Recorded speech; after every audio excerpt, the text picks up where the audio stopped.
So you all made it happen.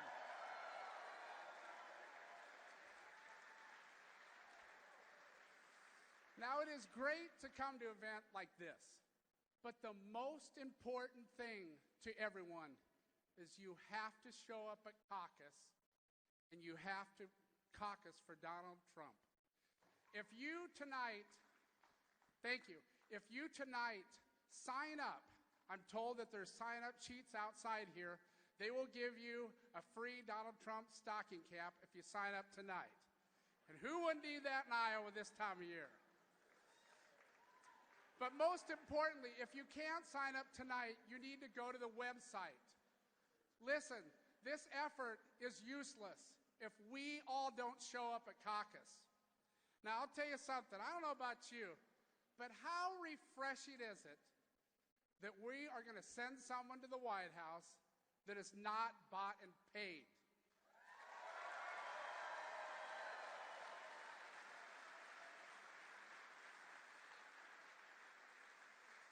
Mr. Trump will go to Washington, D.C. and do something different. You know what that is? Represent us in Iowa and in the United States of America.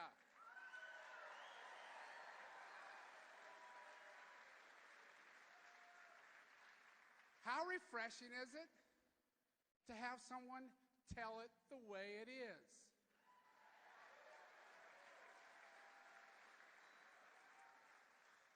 Now, today, I guess the big talking points in the media is all about these brokered conventions.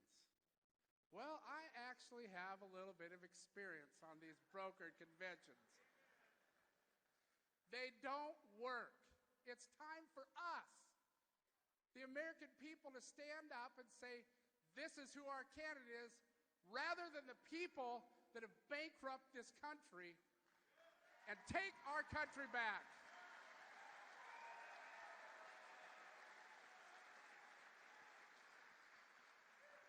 Now, I don't know if you recall, but there was a time when we were told that we need to take the United States Congress. Well, that happened. But no, we can't get anything done because we need to take the United States Senate. Well, it's frustrating to me that they could take over our health care system with 51 votes, but to do anything now, it takes 60 votes. Washington, D.C. is broken.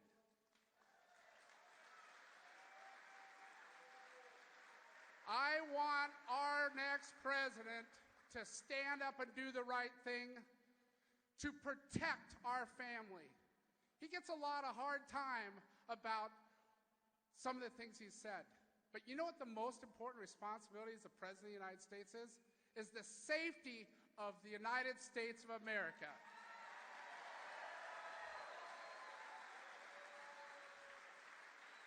I could go on forever.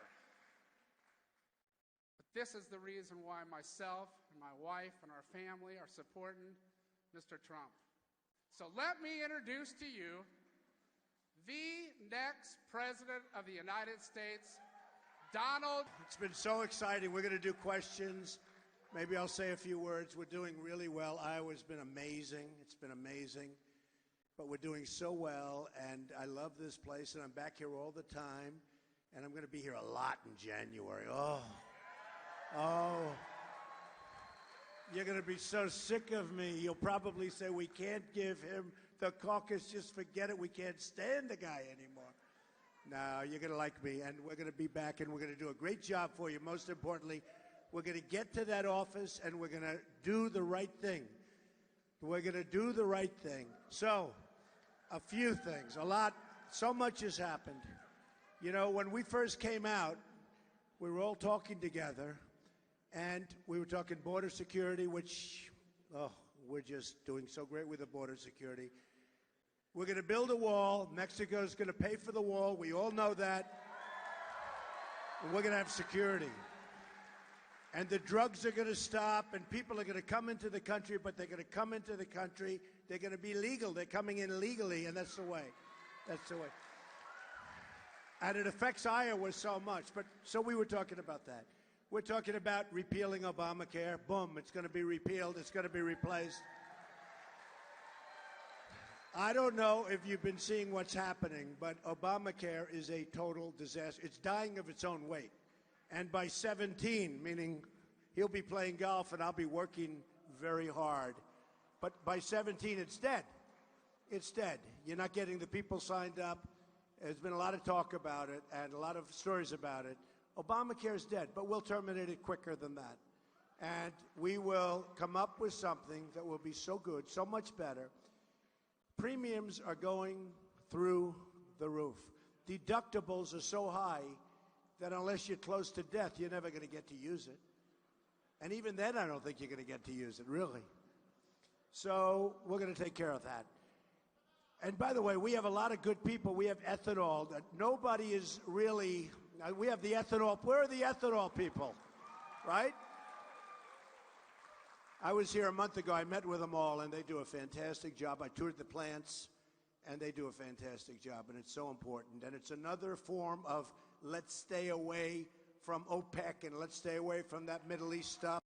It's so important. So I just want to. And actually, what I don't understand, because the one guy that's doing pretty good with me in Iowa is Ted Cruz, and he's a nice guy. I mean, everything I say, he agrees with me. No matter what I say, I was going to do one really wild, but he agrees. But with the ethanol, really, it's he's got to come a long way because he's right now for the oil. But I understand it. Oil pays him a lot of money. He's got to be for oil, right? The oil companies give him a lot of money. So, but I'm with you. I'm with everybody. I'm with everybody. Look, I'm self-funding. I have no oil company. I have no special interest. I have no lobbyists that want me, and they're representing countries that are ripping off the country. They're representing companies that are ripping off our country. All I do is I'm going to be working for you folks. We're going to do this thing together. We're going to make America so great again, and maybe better than ever before. So important. So when we first started, I talk about China, how they're ripping us, and Japan and Mexico. Mexico both at the border and in trade. They're taking so many of our companies. Nabisco's moving there with their big plant. Ford is moving there with a big plant. They took a big plant away from Tennessee, a great state. They took it away at the last moment. We're not going to let that stuff. We're going to get it. We're going to do what we have to do, okay? But I talk about that. Thank you. Oh, look at that group over there. Thank you. But I talk about that, and I talk about it a lot. The fact is that about 2.5 weeks ago with Paris, I'm speaking a little bit differently now. Believe me, I can take care of China in my back pocket. That's easy for me. That's what I do. And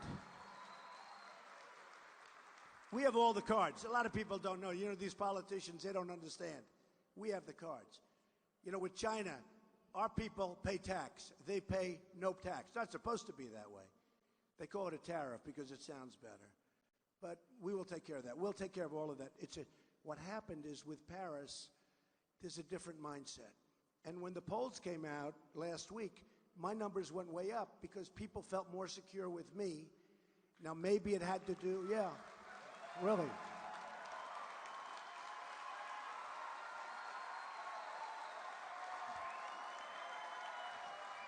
Who knows why? Who knows? But my poll numbers went up. And do you ever notice whenever there's something that I do that's proper but controversial, they say, now he's gone. It's it. That's it. That's the end. I won't go over all of the different things because maybe you'll change your minds, right? So I won't. But they'll say, that's it. It's over.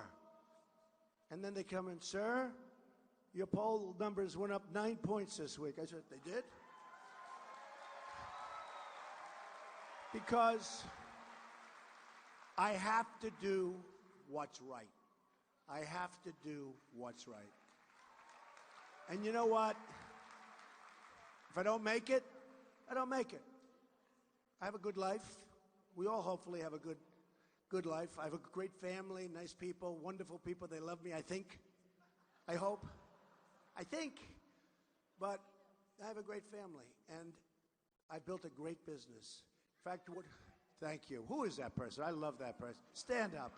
I love that person. Thank you. Thank you, darling. I appreciate it. There's such spirit, like this, there's such spirit. No matter where I go, it's, we go to Dallas, we have 20,000 people, 35,000 people in Mobile, Alabama, 20,000 people in Oklahoma. Wherever we go in Iowa, we have these crowds. Yeah, this is supposed to be for in and around. This is supposed to be like a record. It is big, and yet it feels intimate. It feels good. And we're going to start taking questions. But I just wanted to say, so I changed a couple of weeks ago. When I saw Paris, I changed.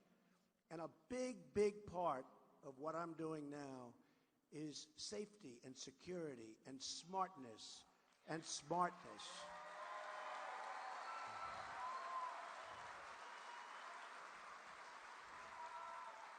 Sort of interesting, the slogan is Make America Great Again, and I'm adding Make America Great Again and safe again, because we don't feel safe anymore.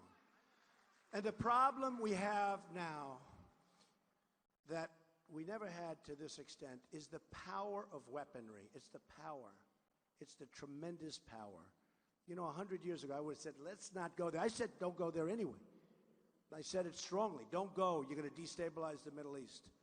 But the fact is, right now, we're going to have to do things because we have some really, really sick degenerates.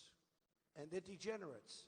And the press, look at all those cameras going, all live, all, Nobody else has cameras like this. They can make a speech 100 times. They make a speech. Nobody cares. Look at us. And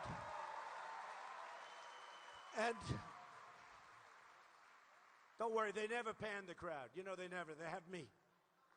That's why I'm walking around. I figured I'll walk around. Maybe they'll get the crowd. They never pan the crowd. I tell them, pan the crowd. They never do.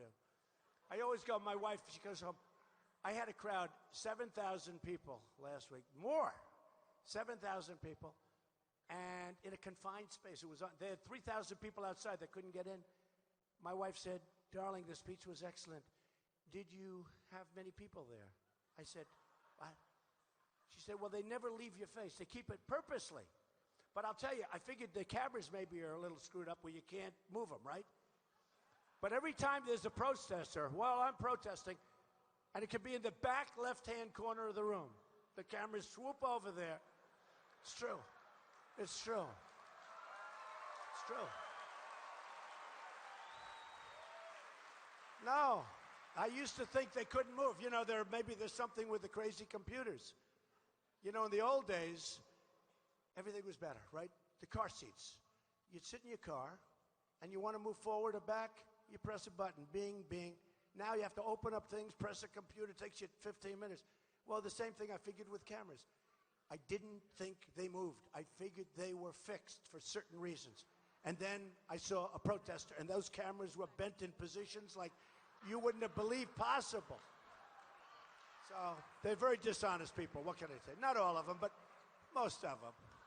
Most of them. The press is dishonest. I'll tell you, you have one of the most dishonest right here in your backyard. The Des Moines Register is the worst. They're the worst. The worst. No, they're very dishonest. You have some reporter named Jacobs. She is the worst. She goes in and she will write it's such misrepresentation. And so I don't care. I mean, who cares? So I'm saying it right in their backyard. They're failing anyway. They probably won't be in business in 2 years. They're losing. I think they're losing a fortune. I think. It's funny. Every time the Des Moines Register does a poll, I always do badly. And I believe, now, of course, I'm sure, I'm only doing this so they don't sue me, but I don't mind if they do. I hope they sue me, because they don't have enough money to sue me. That's the good thing. But I believe, and I may be wrong. In fact, I'll say I'm sure I'm wrong, but it's my opinion that they don't do it properly. Because, they poll like 300 or 400 people. I'll explain it.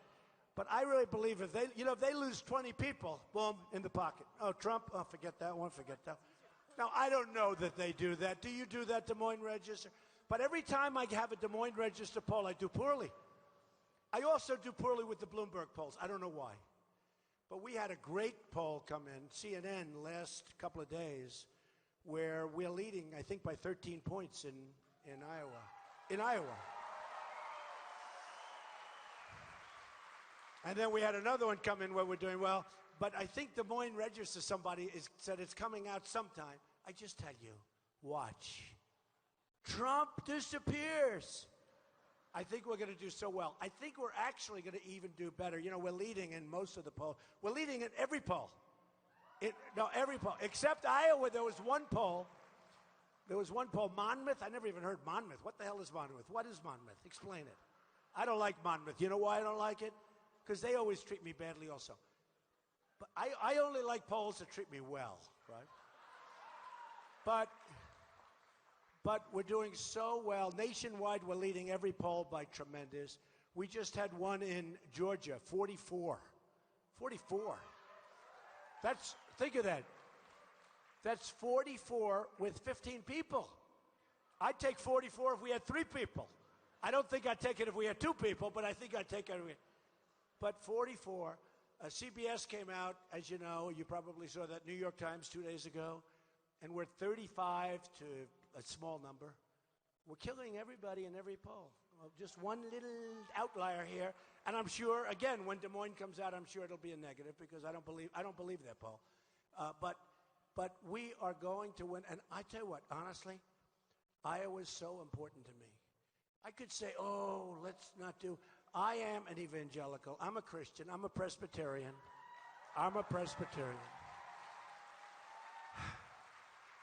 I love Billy Graham. Franklin Graham came out with the most beautiful statements. Franklin Graham.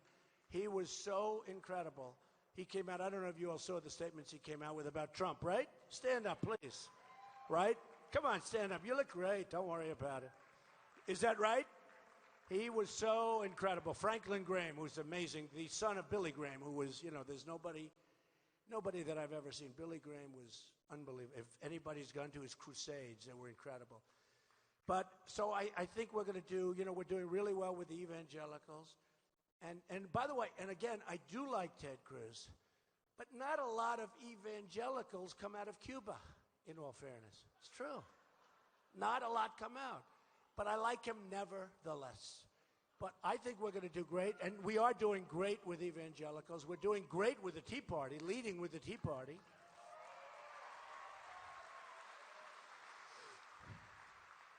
And we're doing fantastic with old and young and middle, and we're doing great with everybody. And so it's very important for me to win Iowa. Now, I could put less pressure on myself, and I could say, oh, I don't care about Iowa. I don't care. But I do care. I do care so much about it. That's why I'm here all the time. And then lies happen. When I was using Iowa, they lie so much. I said, the people of Iowa can't be that stupid or dumb. The people of the country can't. I'm trying to make a point, right? So I said, the people of the country can't be that stupid. Well, they cut the country out. So it's referring to Iowa. I love you people. Remember that. Remember. I was talking about something, and I won't even mention what I'm talking about because the guy I'm talking about and was actually a very good guy. But I will say this. We want to win Iowa so bad because if I win Iowa, I think we run the table. I really do. I think we run the table. We go right through. Because we're leading big in New Hampshire, every poll. Big in New Hampshire. Christie got an endorsement from this crazy newspaper up there. It's the weirdest deal I've ever seen.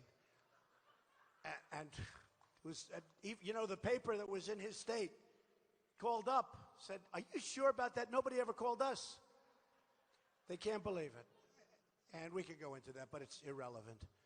But we're leading New Hampshire big. We're leading in South Carolina, like monstrous numbers. We're leading the SEC, Nevada. We're leading in Texas. We're leading everywhere. We're leading big in Florida. Now you have Rubio, nice guy, by the way. You have Rubio, and he is a nice guy. But you got to vote. When the people put you in position to be a senator, you got to go and vote. You can't be the number one person that doesn't vote in the Senate. You got to say, hey, I'm a young guy. I want to go and vote. He should stay there a little longer. He's a good guy. Stay there, go in, vote, create a nice record.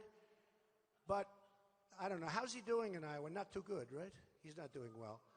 How's Rubio doing? Not good. I mean, it seems like a two-person race right now.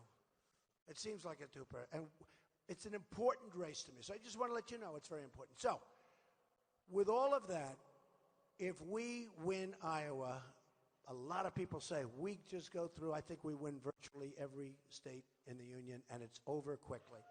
Over quickly. Now, we're going to take questions, and one of the questions will be, well, what about the Republican establishment? The establishment's got a problem, you know. It's sort of like the fighters, you know, the great champions. Sometimes they'll go into a hometown of the guy they're fighting, and they'll say, you know, we never want to get a decision. We go for the knockout, because the knockout is the knockout, because you get a lot of bad decisions. I know a lot about the world of sports, believe me. And they go into a hometown to fight, and it's a decision. And they say, oh, we're in a problem. And they lose a fight that they won. The only way they win the fight, definitely knockout. So if we win Iowa, I think we're going to win everything after that. So I think it's going to show how important Iowa is. And one thing, and I'll pledge this. I'll pledge this to Iowa. Even if I lose, I'll pledge it, okay? I don't think I've ever said that in my life. But if we go and win, Iowa's staying right where it is in the chain. It's not moving. You know, there's a big move. There's a big move on to move Iowa into a much further back position by the establishment. Folks, I win. It's not happening, okay? You're staying right here. Because it's great. It's great. You know, it's great. And if I don't do that, Tana's going to be very angry at me. Right, Tana? How has she done? Is she incredible? Thank you. I appreciate it. The whole staff. I mean, Chuck and Stephanie, and where's my big guy? Where the hell is he? Boy, how good is he on television, right? Where the hell is he? Huh? Where is he? Sam. Big Sam. Come here, Sam. Come here. Look at the size of this guy. Come here, Sam. Look at him. Big Sam. Come here. Are we going to win Iowa, Sam? We're going to win Iowa. We're going to win Iowa, and we're going to put them away. We're going to stand on their chests. We're going to step on their throats. We're going to be out here. We're going to run up the score. We're going to have the biggest victory in the history of the caucuses in the state of Iowa. Beautiful. Be careful. He did so well, I don't want him falling when he's leaving, right? Beautiful. Thank you, Sam. These are great people. And I'm going to be here that night. I will be here with you. I'm going to be here that week and maybe a couple of weeks before all the time. So I'm going to be here because I'm going to watch you. I'm not going to give you any chance that we lose it, okay? So let's take a few questions and we'll have a little fun. And we just did a big interview with CNN just before this. And, you know, was Hillary missing today? What happened? She was 2 hours late. No, did you hear? I just read, now it may be wrong, and you know, if I'm 1 minute off, they'll call me because they love Hillary. But they love her. You know why? I don't know why. I'm trying to figure. Now, I heard she was a couple of hours late. Everybody left. You know what happened? She was sleeping, I'm telling you. She couldn't get out of bed. She was sleeping. She was sleeping is right. Okay, let's take some questions. Okay. Go ahead. Yeah. So, Mr. Trump, we have Sue from the AARP. She's got a Hi, question. good. Hi, Sue. Hi, Mr. Trump. Good to see you again. Thanks for coming Thank back. you. Thank you. The Social Security Administration reports that by 2034, if nothing is done to update Social Security, the average Iowan is going to lose in 2034 25% of their benefits, Right. which calculates to about $4,000 each year. So our question to you is this. What will you do to update Social Security? What are your specific solutions to update Social Security to put it on stable ground for future generations? Great. I'm so glad you asked me that question. And so you've been paying into Social Security and Medicare, by the way. Let's put them in the same, because Medicare does work. With both, you have tremendous waste, fraud, and abuse. We're going to take care of that, okay? But we're not going to cut your Social Security, and we're not cutting your Medicare. We're going to take jobs back from all these countries that are ripping us off. We're going to become a wealthy country again, and we're going to be able to save your Social Security. We're not taking it. Now, think of it. Now, I can't believe this number, but I read who was the man that told me the number? Over 6 million people, I can't believe it, are aged 112 and over are getting Social Security. Who's the man that told me that? That was around here someplace. He said, oh, Mr. Trump, but I heard it, I read it. A tremendous, like 6 million people are getting Social Security. They're dead, meaning somebody else is picking up. Because we know, who is that man? He's over there someplace. Okay. 6 million people, more. And I read that, he just came up to me tonight. I said, you know, it's an amazing statistic. The press is going to have to check it, because what do I know? But can you imagine you have 6 million? Now, we know there's not 6 million. There may be one, but there's not 6 million. Anybody in this room 112 or over? Because if they are, I want to shake your hand. But, so 6 million people over 112 years old picking up Social Security. And that's the beginning. So there's tremendous waste, fraud, and abuse. What we're going to do is we're going to save Medicare. We're going to save Social Security. You're going to get your pay. We're not going to raise the age, and we're not going to do all the things that everyone else is talking about doing. They're all talking about doing it. And you don't have to. We're going to bring our jobs back. We're going to make our economy incredible again. My tax proposal, which is in, and a great detail in terms of policy, and it's gotten tremendous reviews from a lot of people, a lot of great groups. But we are going to cut taxes tremendously for the middle class and for businesses, because our middle class is being decimated. And Sue, when that happens, you're going to see an economy that takes off. We're going to get rid of a lot of that debt, if not all of it, but we're going to get rid of it as soon as, we're at 19 trillion, going to 21 trillion right now. If you go back 8 or 9 years, trillion wasn't even a word that anybody knew. And now it's like routine. So we are going to save your Social Security without cuts. We're going to bring the economy back. We're going to make ourselves rich again. A woman said to me in New Hampshire recently, she said, Mr. Trump, I'm voting for you. I love you. But it's very crude when you say you're going to make our country rich again. I said, I know it's crude. It sounds bad. But many things I say are crude. It sounds bad. But we can't make our country great again unless we make our country rich again. We can't let everybody in the world rip us off. Remember, we rebuilt China.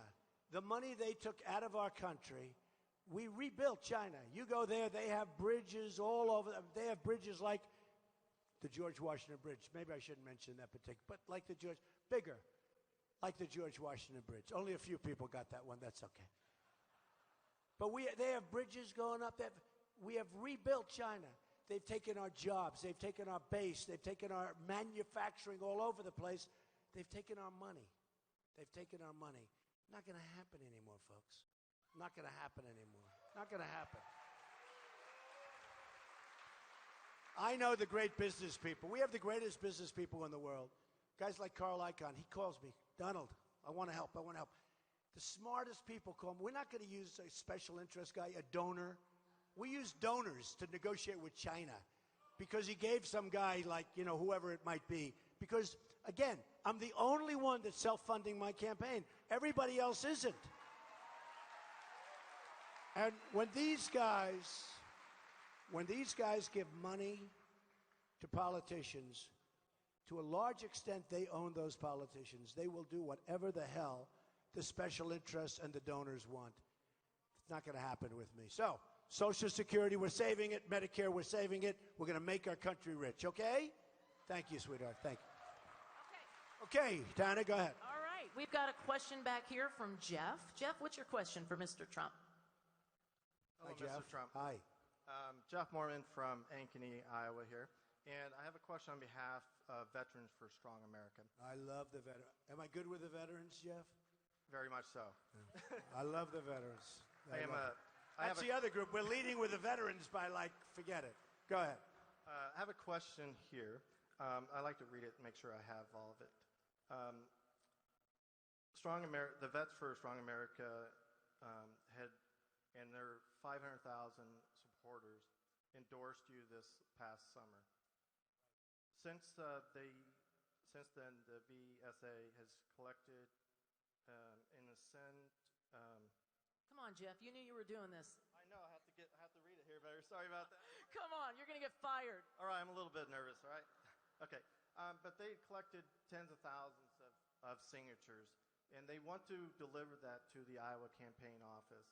And those signatures are to talk about General Petraeus and the comparisons between Hillary Clinton and General Petraeus and the double standard that has taken place. When you get into office, will you instruct the Department of Justice to take care Tough guy. and take care of Hillary Clinton's accountability? Yes. It's called...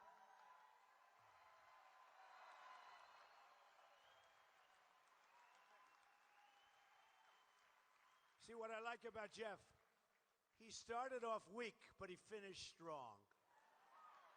That was a long route. Hey, Jeff? That was a long route to get to a good question. Yeah, it's called the Statute of Limitations, right? And, you know, it's a 6-year statute. Maybe 5, but it's probably 6. But it's a 6-year statute. Yeah, you have to look at it. Look, Hillary Clinton, you know the story. It's a crime. She committed a crime. Now, perhaps somebody, you know, we have to have a fair Justice Department, and perhaps, Jeff, we'll have some really good Attorney General that's going to say, well, you know, and look, we want to be fair with everybody, okay, including Hillary Clinton, but she committed a crime, in my opinion. Now, she shouldn't be allowed to run. She's being protected, absolutely.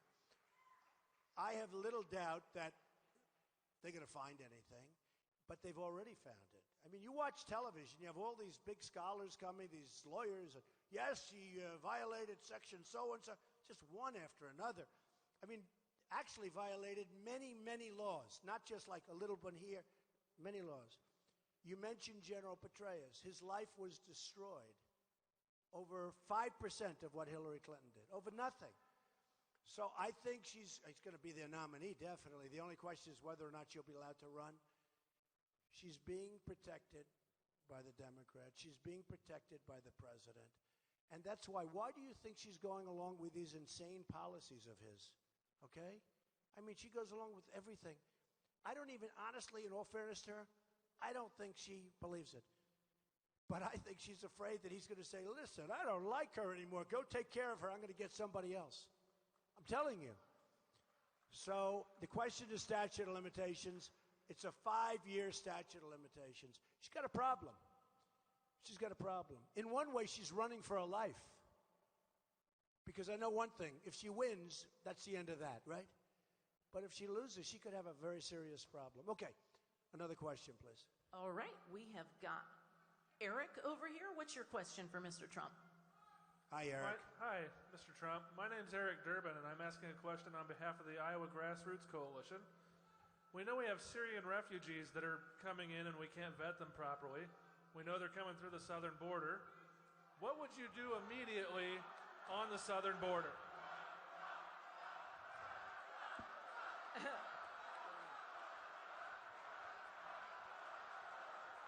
It's always exciting.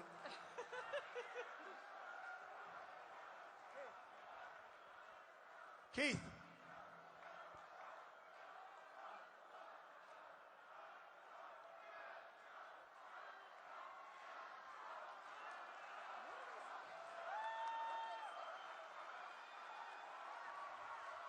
Out.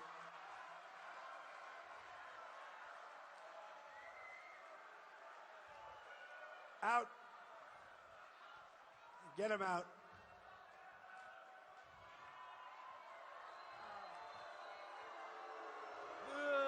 Get him out.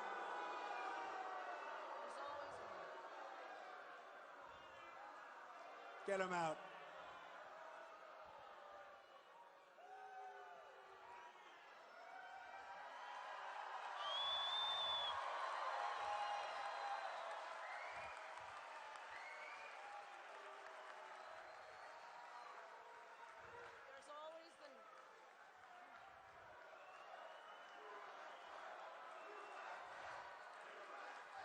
USA, USA, USA.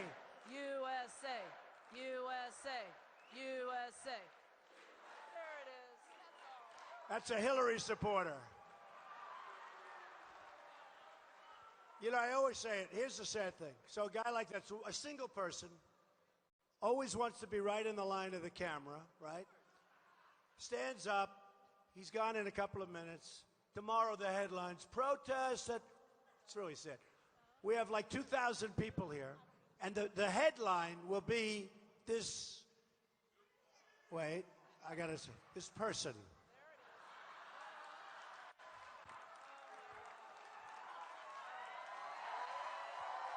Sorry. Sure.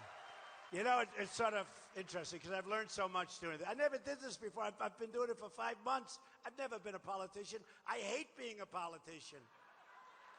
I mean, I know politicians so much. If you can't make money with politicians, there's something wrong, okay? I know them so well, but I'm a politician. Can you believe it? But it's amazing. I see these people, and sometimes, you know, I'll go through. I've had 20,000 people, no single, not even a murmur, just love. But every once in a while, you have somebody stand up. Every single time, it turns out to be a big story, and it's a shame. It's really a shame. It's really unfair. And that, to a certain extent, is the press also. Okay. Go ahead, Tana. So, until we were so rudely interrupted, Eric, why don't you go ahead and ask your question again? You'll probably have another one stand up at some point. You know, they're lurking. So we have Syrian refugees coming in that we can't vet properly, and they're coming in through the southern border. What can we do right now to protect the southern border? Thank you. Well, I said right at the beginning, we're going to build a wall. It's going to be a real wall. It's going to be a real wall. It's not going to be... You see that ceiling? That ceiling is nothing compared to the wall. And we can build it, and we can build it right, and it'll be strong and powerful and as beautiful as a wall is going to look. It's got to be beautiful because someday they're going to name it the Trump Wall. I know that. It's going to happen. It's going to happen. And it's going to work. And, you know, walls do work. You know, they wanted to build a wall here 20 years ago. You know they couldn't get environmental impact statements. That just shows you. China is building in the South China Sea massive military bases, right? Why? They're not supposed to. They have no respect for Obama or our country. They're not supposed to be doing that. And you can get them to stop just by saying, we're not doing business with you anymore. Their whole economy would, you don't have to go to war. It's economics. The whole country would collapse in 2 seconds. Believe me, we have such power and we don't know it. But they're building massive, now, they had little islands. They put the biggest excavators, not Caterpillars, I think they're using Komatsu from Japan, which is pretty tough. They have these massive excavators. And I said to a friend of mine who's Chinese, from China, very rich guy, very successful guy, paid me a fortune for an apartment, so I happen to like him, okay? I said jokingly, how long did it take them to do these massive islands? They're building right out of the sea. Boom, those shovels go in, take out everything.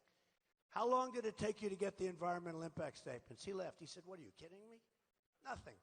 They say, we will build there. About 2 seconds later, you have excavators digging. So we had a problem with environment, because the environmental, look, I've won many environmental awards. I'm a big believer, especially in clean air and clean water. I'm a big believer, just so you know. Big. And I've gotten so many awards for the environment, so I understand the environment. I've won many, many awards.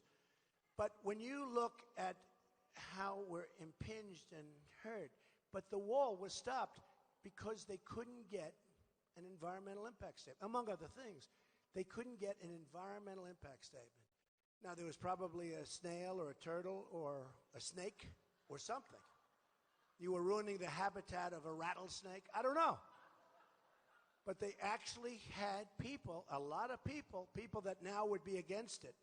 But they wanted to build a wall years ago. They couldn't get it done. I heard, you know, I said bomb the oil, right? I've been saying that for 3 years. Now, finally, they start bombing. After Paris, they start bombing the oil. I've been saying it for years. You know, one of the reasons that we didn't bomb the oil? Obama didn't want to hurt the environment. Now, I heard that, and I thought somebody was kidding. I thought a comedian was saying it. It turned out to be true. He didn't want the flames and everything going into the atmosphere. This is the way we fight today. I'm telling you, folks, we're being led by stupid people. We're being led by stupid people.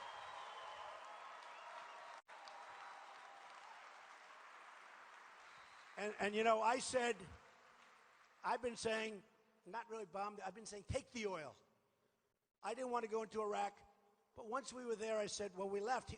Look, we shouldn't have been there, but then when we left the wrong way. First of all, we have a president who told them a date. We're going to leave on such and such a date. What was it, like 18 months later?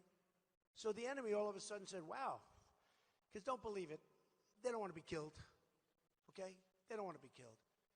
So the enemy said they're going to leave on a certain date. So they pull back, the date comes, and now you see what happened. It's a disaster. And Iran is taking over Iraq. So anyway, I couldn't believe it when they said that. When we sent our 50 soldiers 2 weeks ago, and our president gets up and announces, we are sending 50 soldiers. Okay. First of all, he thinks it's a good press announcement. It's not. 50 soldiers, it's not a lot, even though they're the elite. But those 50 soldiers, because of that announcement, have a target on their heart. They have a target on their heart. What does he have to say that for? Why can't he let 50 soldiers go there quietly? Stealth. Why can't he just do that? Why can't he do that? Those 50 soldiers are in grave danger today because of that. And they probably don't even know that, but everybody's looking for them. And that's the way it is. We have people that don't know what they're doing. We used to have General MacArthur, Douglas MacArthur, General George Patton. I mean, these were real people. Today we have generals that go on talk shows. And they say, I saw a general the other day on a talk show. He said, and this was serious, and he's a good man. They're good men. But you got to lead these men, even the generals, you have to have some power over them. He said, we are in the worst shape in terms of preparedness that we've been in decades. And this is a time when we have to be in the best shape because the world wants to kill us. And he said, we are in the worst shape that we've been in many, many decades. Now, number one, he shouldn't be saying that because you're telling the enemy that. And the enemy feels emboldened when they hear that, right? We shouldn't be saying it. We shouldn't be saying it.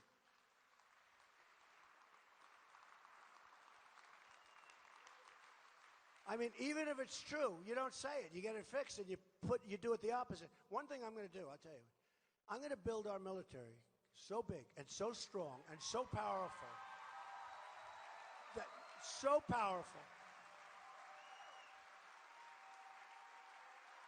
that nobody is going to mess with us. Nobody's going to mess with us. You know, in many ways, it's the cheapest thing you can do. Everyone's toying with us right now. It's the cheapest thing you can do. The absolute cheapest thing you can do. Okay, come on, Tana. All right. We've got Roger right here. Roger, what's your question? Hello, Mr. Trump. Roger Burdett. Hi, Roger.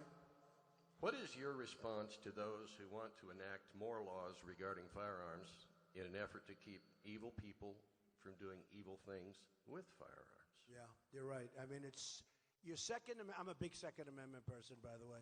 Yes.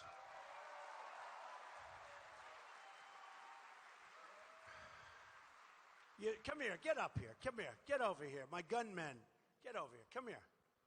This guy, he has one of the great places. Might as well give him some free publicity. What the hell, he's out here. My son buys weapons from me. My sons are members of the NRA, so am I. Come here. Come here. Looked like somebody was aiming at him up here. So, you know my sons, right? They're serious believers in the guns, right? What's the name of your company? It's called Brownells. We are the largest supplier. Thank you all. And you have a great company, and my sons love their equipment. And this is long before I was ever even thinking about doing this, right? Yeah, long time. No. Yeah. They paid you a lot of money? Huh? I guarantee. I hope they negotiated a little bit. Thank you very much. It's a great company. Thank you, man. Be careful. Thank you. No, my sons are really great marksmen. They're big believers, and I'm a member of the NRA, but I'm not such a good shot. But they're great shots, so it's one of those things. But if you think about that question, so you know, if there's tremendous pressure to get rid of the guns, get rid of the magazines, no bullets. How about the one where they have 3 bullets in every magazine? It holds 12, it holds 23. So the people with the law, we'll put 3 bullets in. I don't think the bad guys are going to say, well, I don't want to break the law. I'm going to go kill people tonight, but I'm going to put 3 bullets in, right? These people. And, you know, I have arguments with them all the time, and I'm a practical guy. Honestly, if I didn't believe this, I couldn't say it. So in France or in California, I have a permission to carry, which is a big thing in New York. It's very hard to get. I have a license to carry. Okay. But in France or in California or in all these places where you see the shooters, right? If instead of having hundreds, like in France, hundreds of people in that room, Paris has the toughest gun laws in the world. France has the toughest gun laws in the world. Nobody has guns except the bad guys. So they walk in with the worst, the toughest, the best weaponry you can have. And they said, over here, boom. Over here, boom. So they kill 128, but many more are dying right now. They're in terrible shape in the hospitals. They just wiped the place out. And they could have stayed there for longer. They wiped it out. Then you had those 2 sleazebags from California, the married couple. I saw the press. The young married couple that did the shooting, they're not a young married couple. They're the worst. They're sleaze. You know? The young married. They say, the young married couple. It's no young married couple. So they walk into a place and they kill 14 people, and others are going to be dying probably because there's a lot of other wounded people. But if somebody had guns in there, nobody had a gun. If these guys, look at this guy right here, stand up. How would you have done if you had a gun? Would you have been firing back a little bit, huh? They'd be in trouble, right? They would have been in trouble. Believe me, that guy. So, you know, I went to like the Ivy League college, and I have a lot of friends. They're against guns, and I argue with them. I talk to them. I say, okay, we're in Paris. You have all these places, and there's hundreds of people. Guys walk in with guns, and you have no gun. Don't you think they would have been better if they had it? Well, darn. They can't. They lose the argument, but they never change their mind.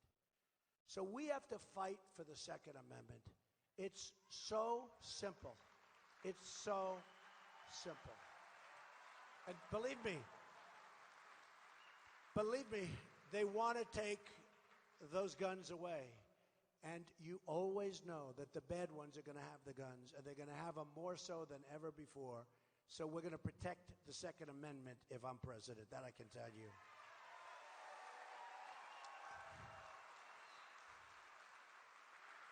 And by the way, we're also going to be saying Merry Christmas again. Do you ever notice?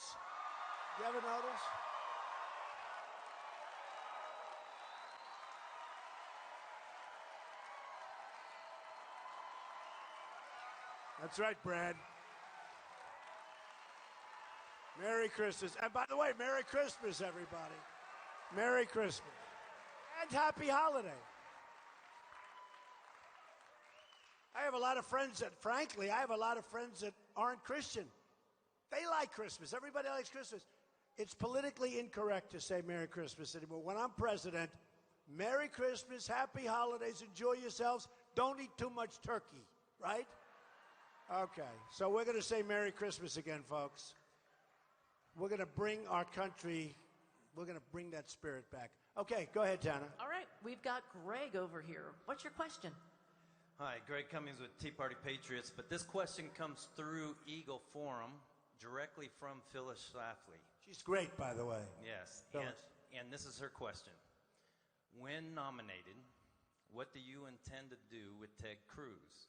Will you name him your vice president or No, he's a good guy. He is a good guy. Or And so is Phyllis, a great person, by the way. appoint him to the United States Supreme Court. Okay. Thank you.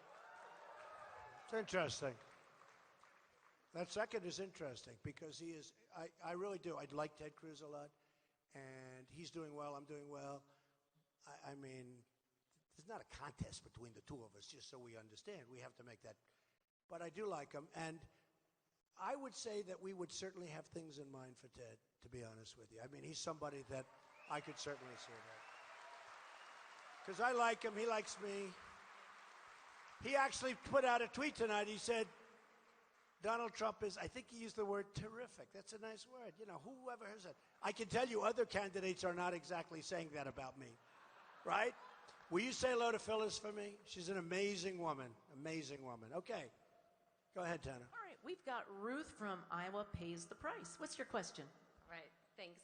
Hi, I appreciate that you're not bought and paid for, as Senator Zahn has mentioned earlier, and that you've said super PACs are a disgusting joke and that they're a scam. Our politicians have been corrupted by donors for years now. I'm wondering if you're elected, how are you going to fix this mess and increase accountability in our campaign finance system? Okay, great question. So the super PACs are horrible.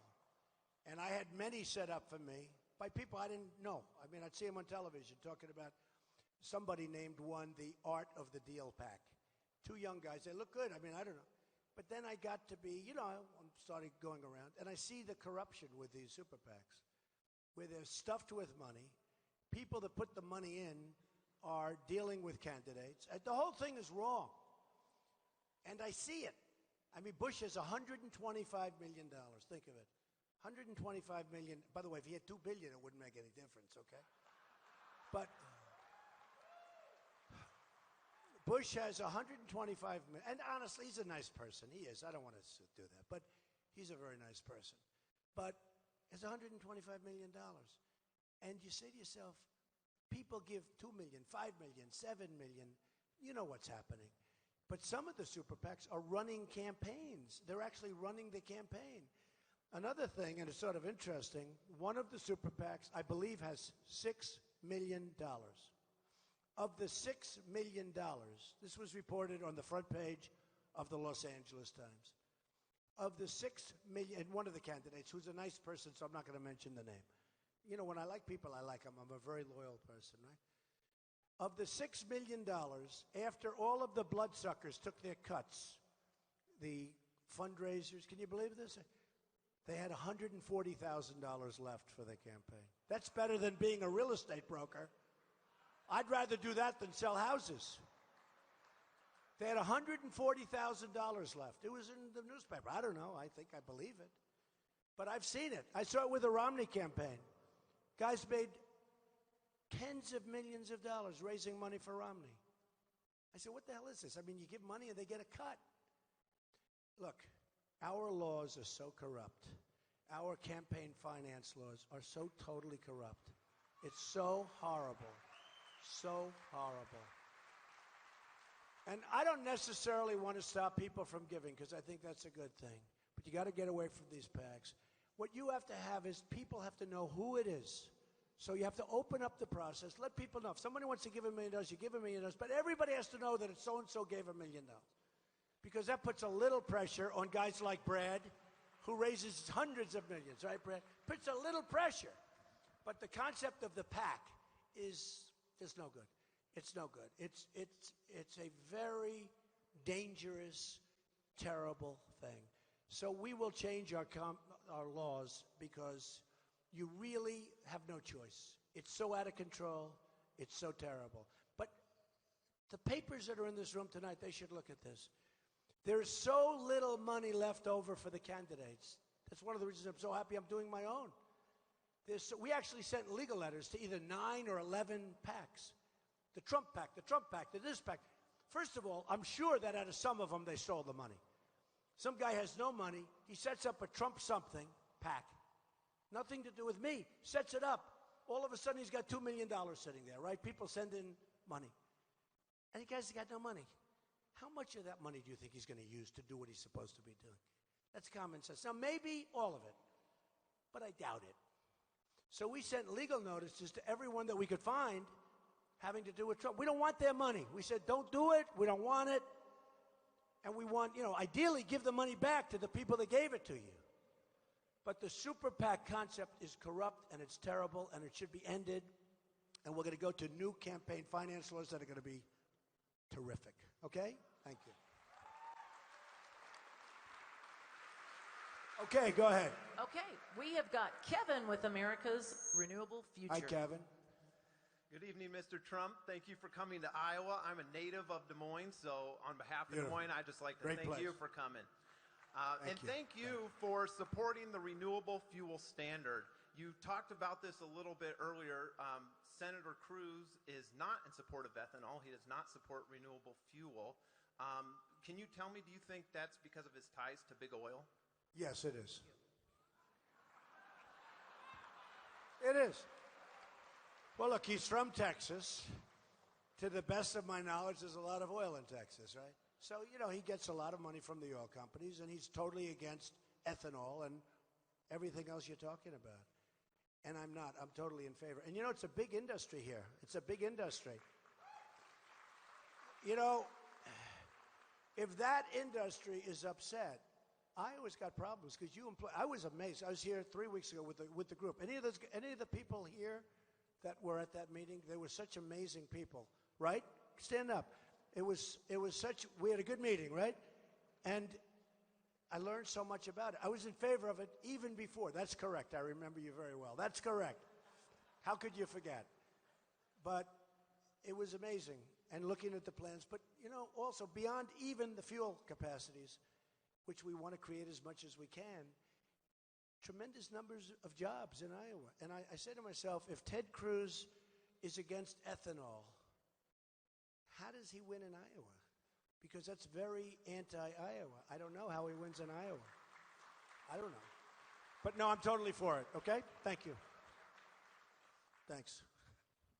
Okay, question? Yes, we've got Tamara over here. What's your question? Hi.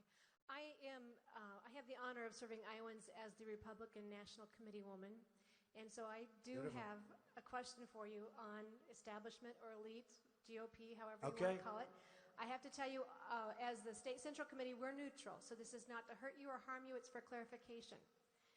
But when we see you make a statement, and sometimes it's controversial, as we've noted, but after the firestorm... Sometimes purposely, though.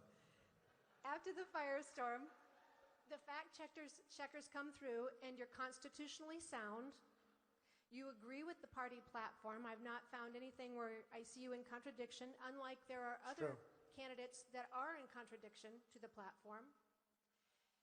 You resonate with the public. You have unleashed America from the bondage of political correctness. Oh, thank you. Thank you. Thank you.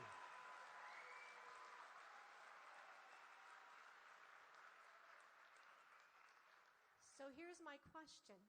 Why wouldn't a GOP and RNC be thrilled with a candidate that has the numbers you do, that is resonating with the public, and is saying the things that is obviously... Come here. Tana, bring her up. So nice. When she first started that question, I said, uh-oh, here it comes.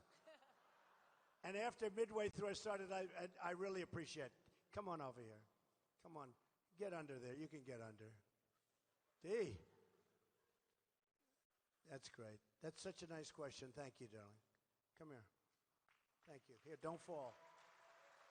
Thank you very much. It's so nice. So nice. What's your name?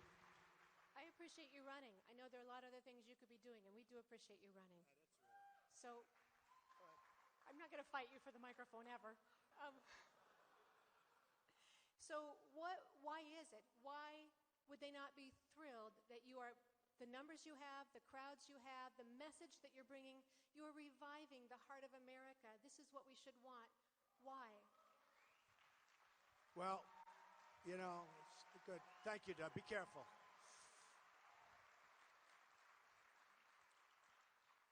I was a member of the establishment 6 months ago.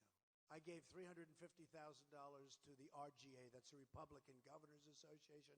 I gave tremendous amounts of money away. I was like the fair-haired boy. Once I said I'm running, they said, what? You're not supposed to run. And then what happened, I ran against all these senators and governors. And everyone said, well, I don't know. My wife said, if you run, you're going to win. Because she understands that I like people, I love people, and people love me. And she said, you will run, but you have to actually go and run. You have to announce you're running. Because nobody's going to believe you're running. And so I didn't announce. I didn't want to announce because I didn't want to, announce and then things didn't work out. And I'm like some of these guys where they're zero. Many of them are zero. And so finally I said, look, we're going to do it. There were just too many things that I watched on television with our president and the decisions that are made. Bergdahl, where we get Bergdahl and they get 5 killers. We get this horrible, dirty, rotten this horrible traitor. We get this horrible, terrible traitor, and they get 5 killers that they've wanted for 9 years, the worst killers, and they're all back on the battlefield. You know, so many decisions, the Iran deal. The Iran deal, how bad is that? They self-inspect. Oh, okay, good, we're not building. We promise we're not building nuclear weapons. Oh, okay, that's okay.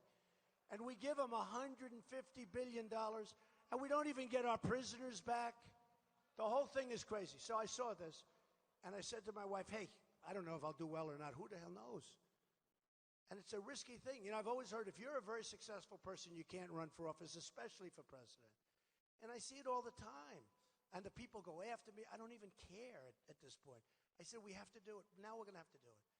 And I looked at it last time with Romney, and I didn't do it, and I probably should have because he let us down. I mean, look, he let us down. That was an election. We had a failed president 4 years ago. He was a failed president. Just as bad as he is now. And Romney, it's true.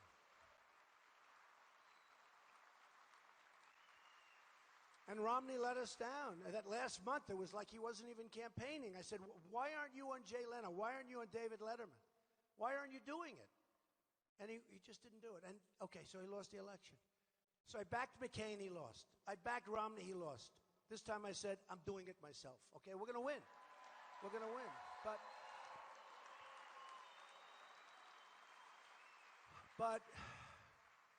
there is an establishment out there. It's a real establishment, real people.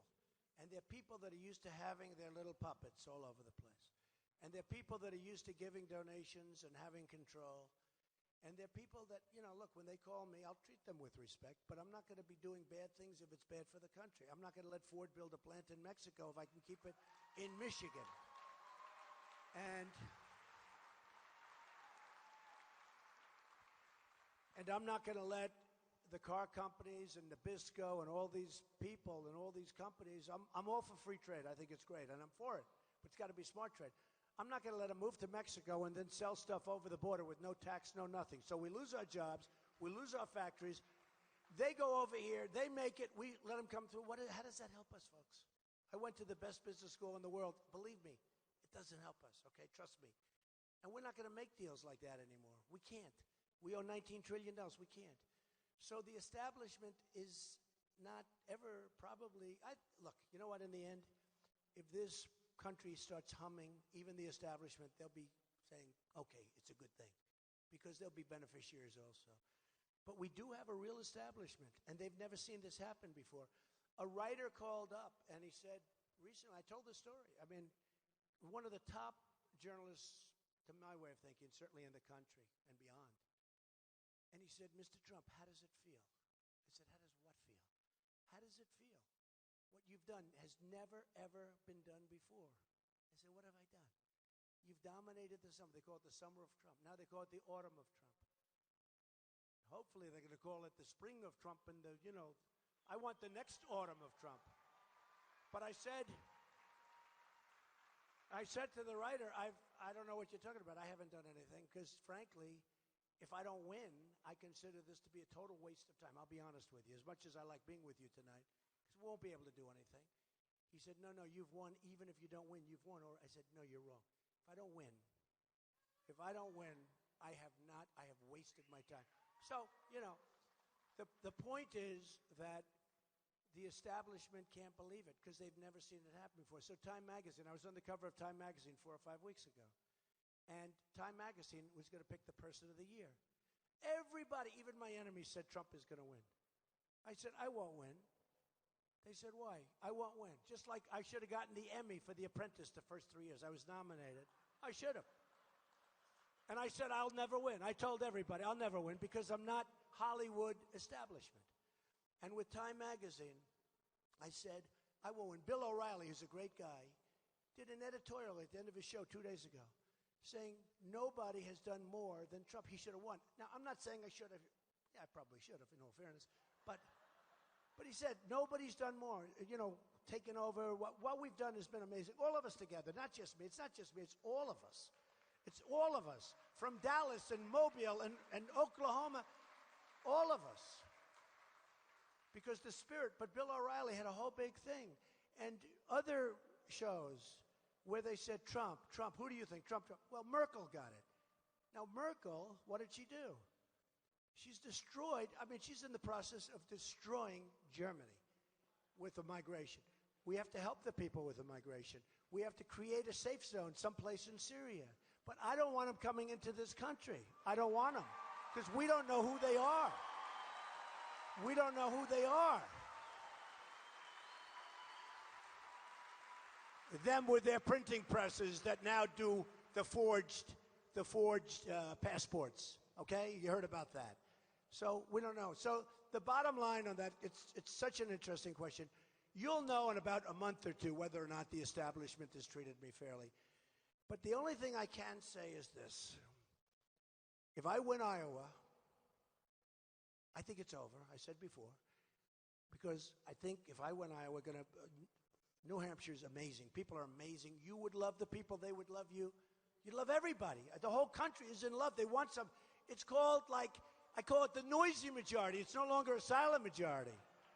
It's the noisy majority. But if we win like I think we're going to win, because we have such a big lead, honestly, it's not going to matter. They can't do anything. I don't care about the establishment. They can't do anything. You know, the only way they can do is if I'm a little bit short. If I'm 2 votes short, I have a problem. Because I'll have to go into that convention, and I'm dealing with all these bloodsucker politicians, and they'll make their deals, and they'll have all their money guys around, and they'll be in the back room making deals. But if I get the number of delegates, there's not a thing they can do. And I'll end up doing fine with the establishment. Again, I was a member of the establishment 6 months ago. So, but it's a very nice question. I appreciate it. Thank you. Okay. Got it?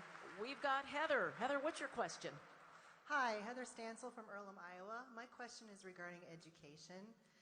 In the past, you have come out against Common Core. Absolutely. But that was an easy one, I'll tell you. But Common Core is actually a symptom of a larger disease, and that is the fact that government thinks they know best for our children rather than the parents. With the recent passage of the Every Student Succeeds Act, the backroom deal made by Republicans and Democrats basically kept the federal entanglement in education. What will you do to return power to parents and make them have the choice on how to educate our children? So, Common Core. I'm such a believer in education. You know, I had an uncle who was a professor at MIT, who was a brilliant guy. They just wrote an article. In fact, I just retweeted an article about him today. You got to read it, okay? At Real Donald Trump. You have to read it. When I see somebody like Jeb, strongly, now I tell you one thing I respect. He didn't change his views. He knew he was getting killed on this issue, and he didn't. And I respect that to a certain extent. But it's so wrong. Common Core is a total disaster. We have people, bureaucrats in Washington, telling you how your child should be educated in Iowa and New Hampshire and all of the different places that we go to. It's ridiculous.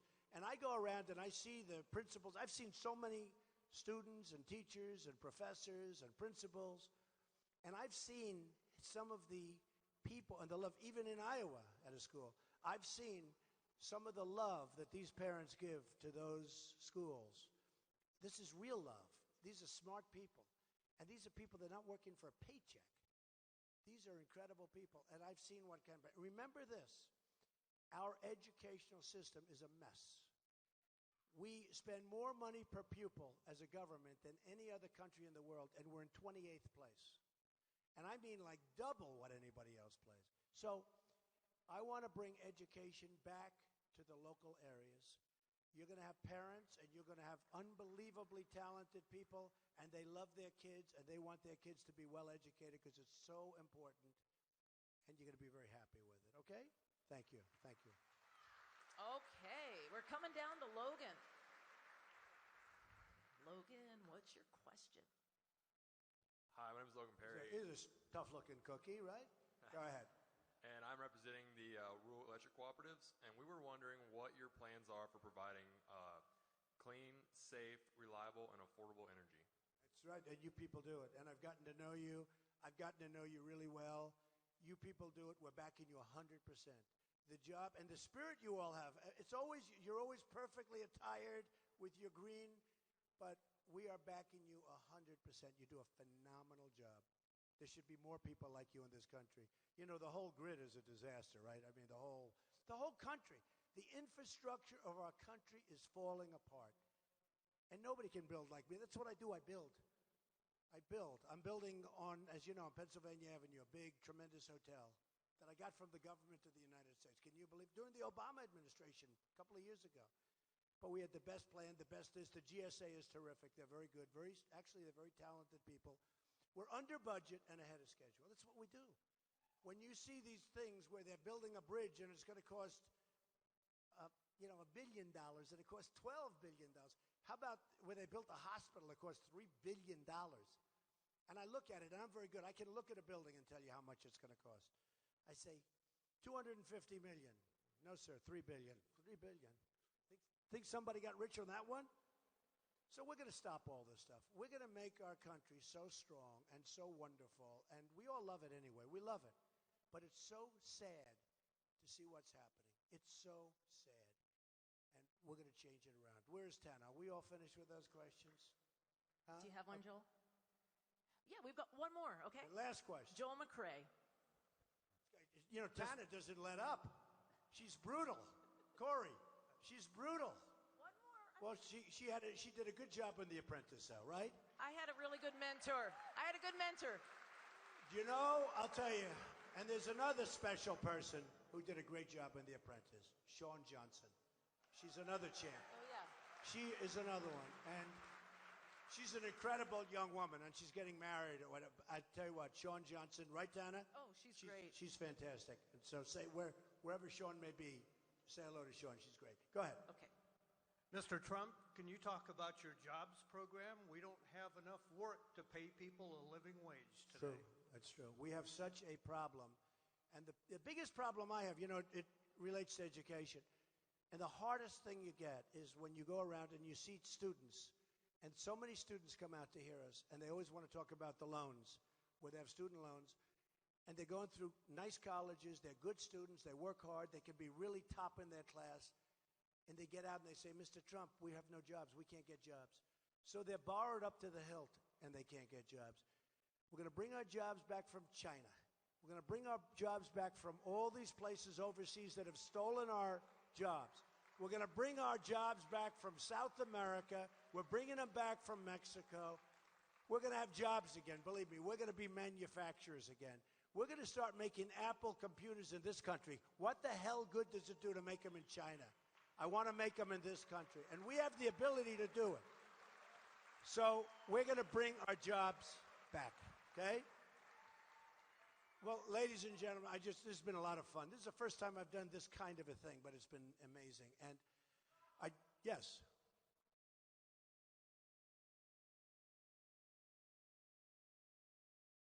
Thank you. Thank you. I thought you were a protester at first. I said, oh, isn't that a terrible way to end a protester in your final 4 words? No, that was very nice, and thank you. And we love the military, right? We love it. Thank you. So I just want to thank you all for being here.